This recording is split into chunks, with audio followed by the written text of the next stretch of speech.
siswa-siswa sarwa buddha dhamma swaswam sampada bacata dari durga bacata nyo sang ratu punggung ratu sayang siwa sapu jagat sana magana hirat sesuai ratu mangdangi cuma rahayu jagat santana sarang samu jagat rahayu sarang samu Kondisi Bali di masa pandemi ini sungguh mengenaskan karena salah satu pemasukan yang paling besar untuk roda ekonomi kita adalah pariwisata. Dan mungkin itu yang terlalu dielu-elukan sehingga kita melupakan banyak komoditas yang bisa kita garap di pulau ini. Baik itu di gunung, baik itu di persawahan. Anak muda juga udah nggak mau kerja sebagai petani. Karena mungkin mereka mau yang instan. Para pendahulu kita yang juga seorang spiritual bahwa Bali ini akan mengalami masa jayanya, tapi jangan terlena saat jayanya, suatu saat pasti akan juga ada masa runtuhnya gitu.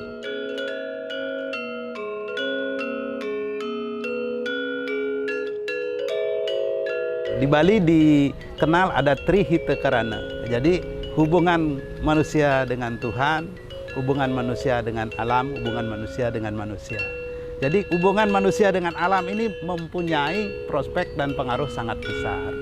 Banyaknya aktivitas yang negatif yang terjadi di sini. Contoh simpel seperti di Bali itu mengalami yang namanya kan keserakahan. Istilahnya ada event, udah pakai laser. Jadi yang sebenarnya harus turun hujan, dipasangin laser. Jadi untuk musim hujan dijeda terus.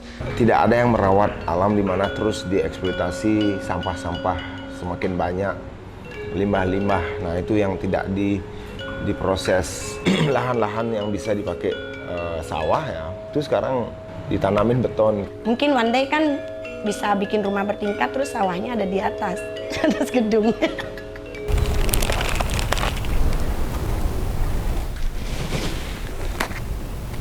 Wabah ini adalah bagian dari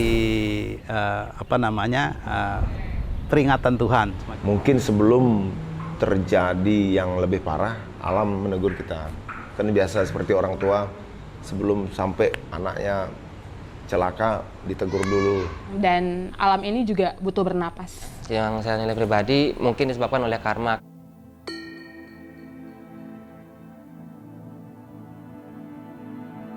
Karma pala adalah satu kepercayaan di Bali yang terungkap juga dalam kitab suci Hindu khususnya. Jadi di sana dimuat bahwa setiap langkah kita, baik itu dari pemikiran, tingkah laku dan perbuatan akan mempunyai hukum sebab akibat. Perlu kita menjaga alam itu, jangan kita rakus. Seharusnya kita perlu menyetop ego kita untuk merusak alam. Untuk keseimbangan yang kita percaya di Bali, bagaimana kita tidak hanya mengambil saja tapi juga memberi. Hanya pada saat itu mungkin ya dari beberapa personal melupakan tuh konsep itu, kadang-kadang seperti itu. Kita saling bersinggung dengan teman, kurang baik dengan hubungan kita dengan alam, seperti itu.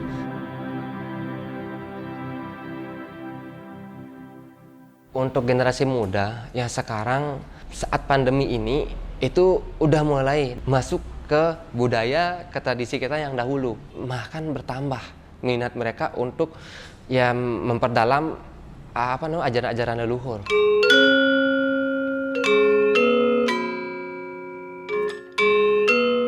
Yang saya nilai tidak ada yang hilang dari nilai-nilai kebudayaan dulu ataupun nilai-nilai kebudayaan yang sekarang. Hanya saja mungkin dengan cara kita melakukannya itu yang mungkin ada sedikit perbedaan karena mengikuti masa, mengikuti modernisasi ini. Kalau modernisasi itu mungkin hanya sebatas kita berpikir ya, artinya pola pikir aja. Di Bali masih mempertahankan apa yang orang tua kita percayai. Dan itu semakin kelihatan kayak sekarang masa pandemi ini, wah bener juga ada orang tua kita dulu.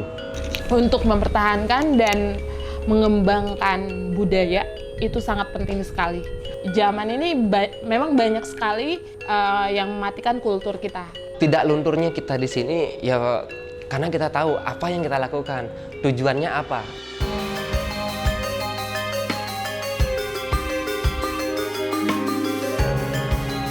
Harapan saya untuk Bali, kita menjadi lebih mawas diri, Bisa menjaga alam kita dan kultur kita.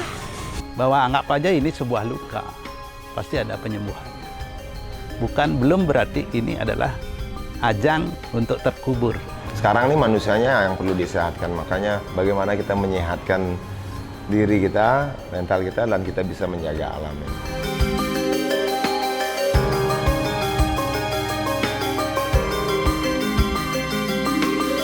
Bagaimana mungkin kita hidup tanpa aturan?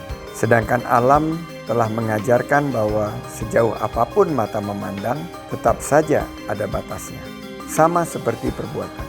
Manusia tidak akan pernah menang dari alam. Maka jangan melawannya, tapi bersahabatlah dengannya. Musibah itu meruntuhkan keangkuhan, bukan menambah keakuan. Karena sepahit apapun peristiwa, suatu saat kita pasti bersyukur telah mengalaminya. Itu cara alam memberi pelajaran, supaya tidak salah dalam pola pikir, tingkah laku, dan perbuatan.